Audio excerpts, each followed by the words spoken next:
Mike Lenox, welcome to the conversation today. Thank you so much for having me, John.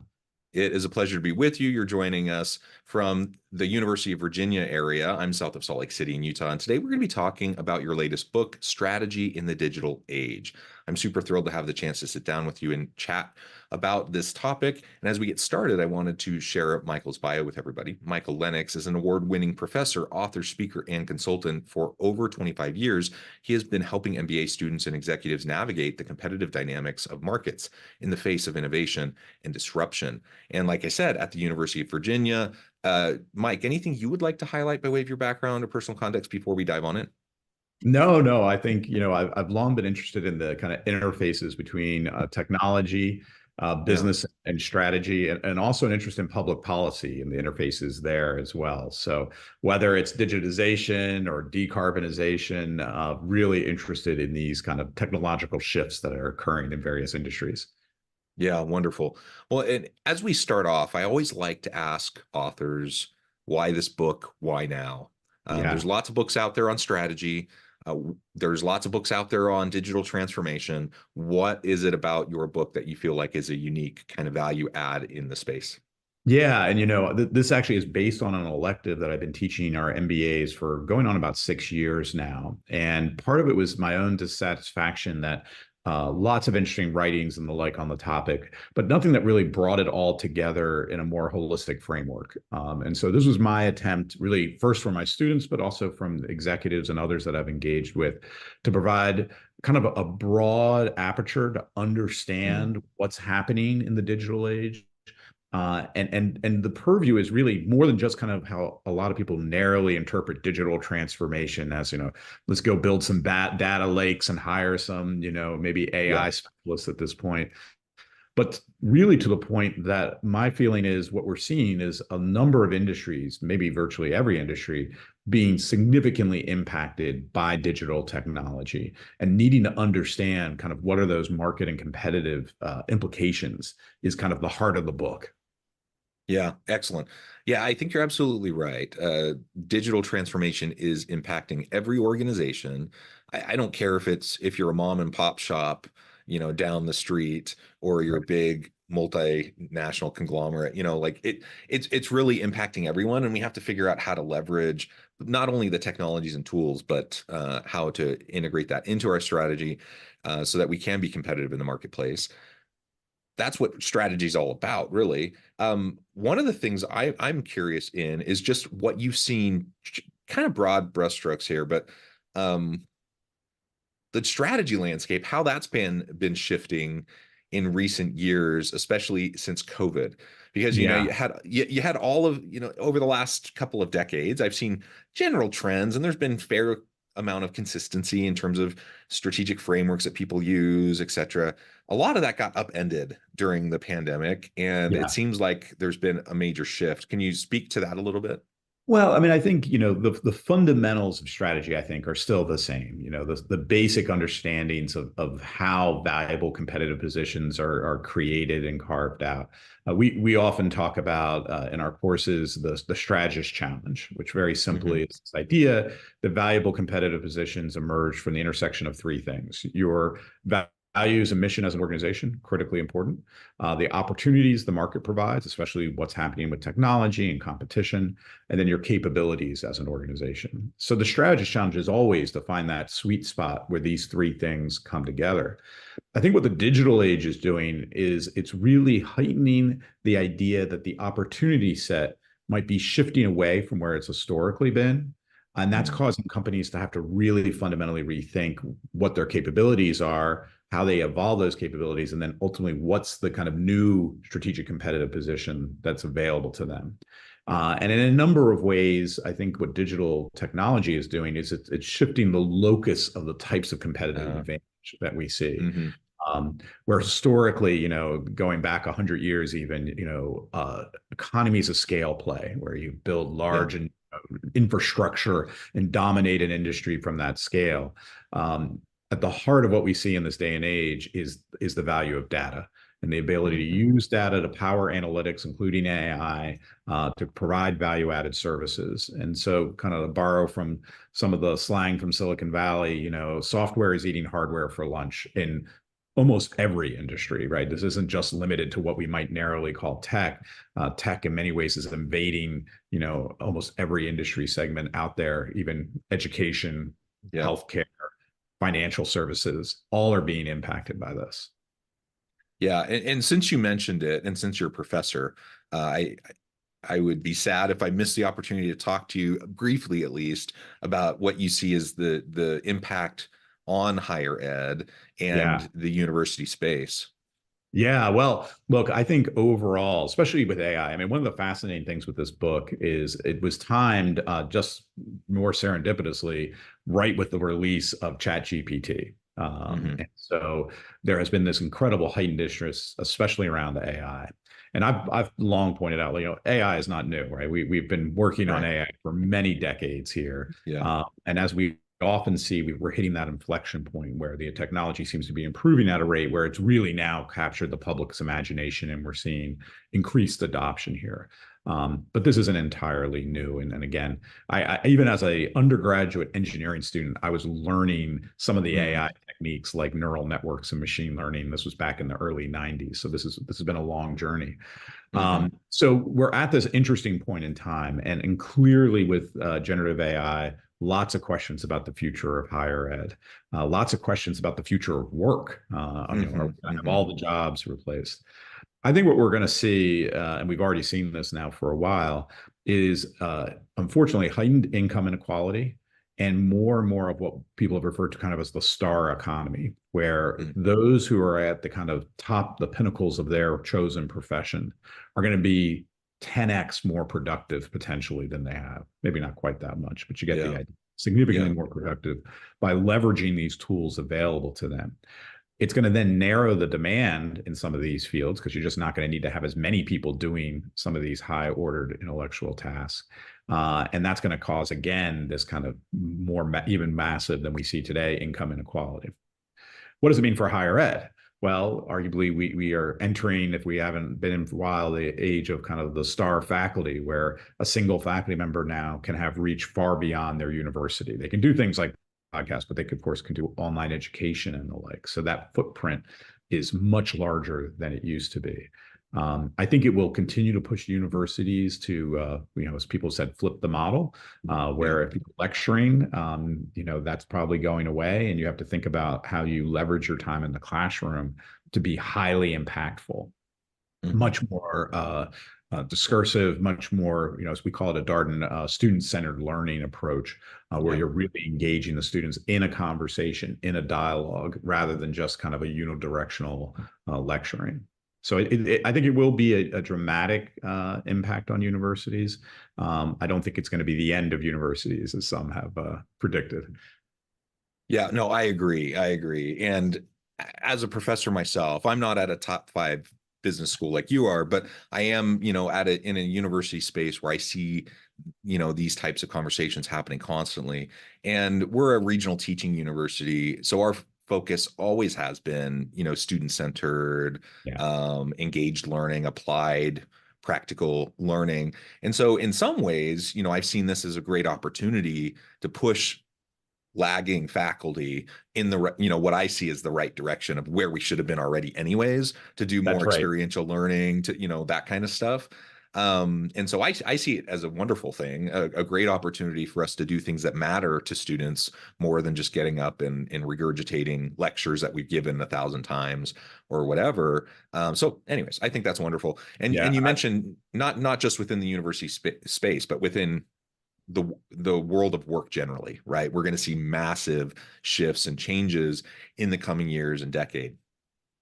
Yeah, think of another industry, any service-based industry like consulting or legal Hmm. services. They're often built on a kind of a pyramid model where you have a lot of junior associates, new hires who, dare I say, do a lot of the grunt work. A lot of that grunt work we're finding might be able to be automated using generative AI and the like. And so, people are discussing the idea of maybe it's going to start to look more like a pyramid model where Mm. you have the uses of technology to do that kind of entry level work. you still need those partners. You still need those senior people who are, dealing with the client, working to kind of synthesize what the AI can give them. But again, you'll have far fewer kind of feeding into the system than we've seen in the past. Yeah, and you mentioned you made a really good point about income inequality. This is something that really concerns me, far more than displacement of jobs or like Right. the shifting nature of work or higher ed or whatever. Like I'm really worried about that because it has broad societal implications. Yeah. We've already seen huge implications of that.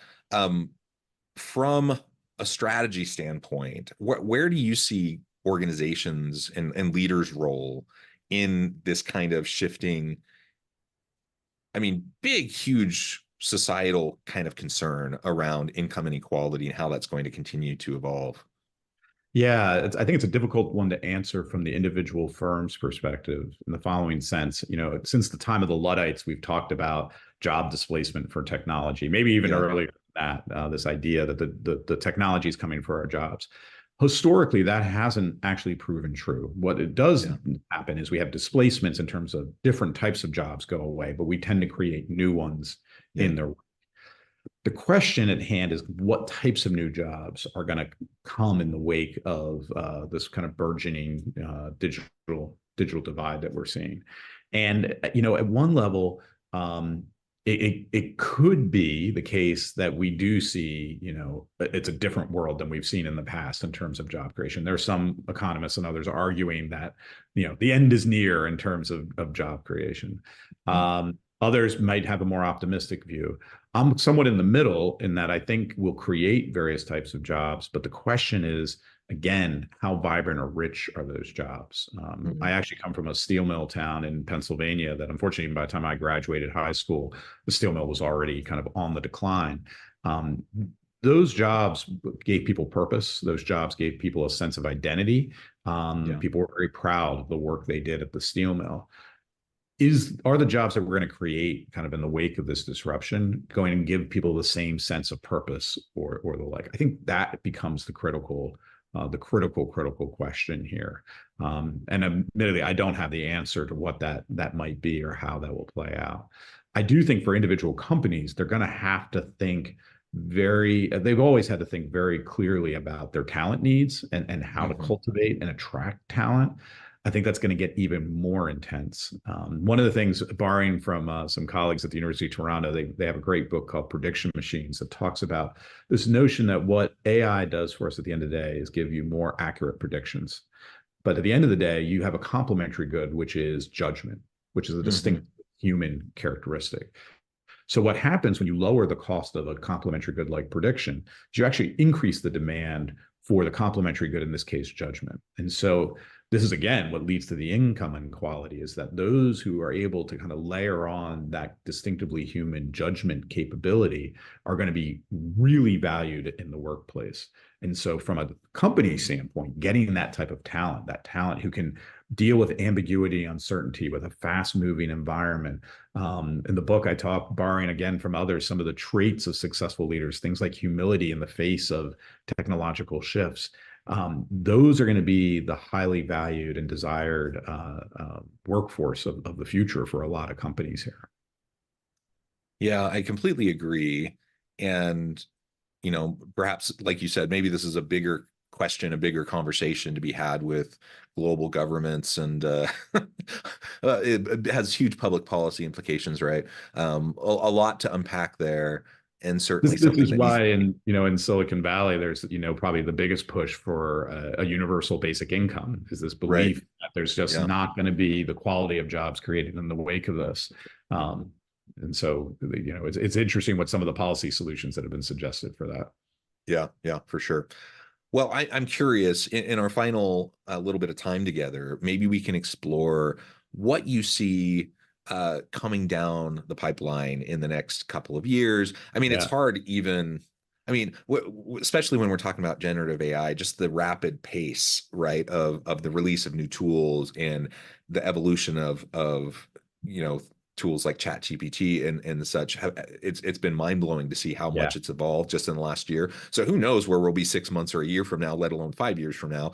But with that said, any kind of general thoughts around prediction or just where you see this taking strategy in the near future? Well, I like to say I don't know what the future will be. I think Sure. if Yeah. we continue to see the exponential improvement in these underlying technologies, not only AI itself, but also things like processing power, bandwidth, Yeah. storage, which we have seen for a long period of time, the world will be radically different a decade from now than it is today in ways that are hard for us to grasp. Um, I think most humans underappreciate exponential growth. It's very hard for us to actually understand what that implications are. So here are the predictions I do feel confident about. I think in the next, 12 to 24 months or so, maybe 36 months, we're going to see a shakeout occur in AI. We're going to see a lot of companies go belly up. We're going to see the usual journalist reaction that this was all overhyped and this isn't real and it's not a big deal. My point is, we see this every time we have a disruptive technology. I find it funny that people reference the dot-com bust as an example of overhype, and I'm like, but that was still a pretty transformational technology, right? Like the For sure. internet Yeah. and retail and all of that was very transformational. But what happens almost always is you get massive entry, lots of competition, and a shakeout occurs. And again, this just repeatedly happens with new technology. So I have every reason to believe this will happen in generative AI, and there'll be those writing the article saying that this is not real and it's been overhyped. And all I will say is this is exactly what we would expect to happen as we see this type of technology take off. I do think from both a business, but also even from a policy and societal perspective, one of the most interesting questions that we're going to have to grapple with is when do we see decreasing returns to data? And what I mean by that is how Mm-hmm. much data do you need to effectively train these AI? If the answer is a whole lot, that's a little scary because it probably means the economy is going to push to a handful of big winners here in the generative AI space. And maybe be the ones we know, Microsoft, Google, Yeah. Amazon, who will be able to leverage scale in a way that no other companies will be able to compete with. In many ways, it would be far better that you could easily train these AI on a smaller data sets. That would allow for a proliferation of different companies to compete in this space. And I don't know if anybody knows the answer. It does seem early indications that, yeah, you need a pretty big data set and a lot of compute to be able to make these generative AIs really, really sing here. So that has some business and even societal implications.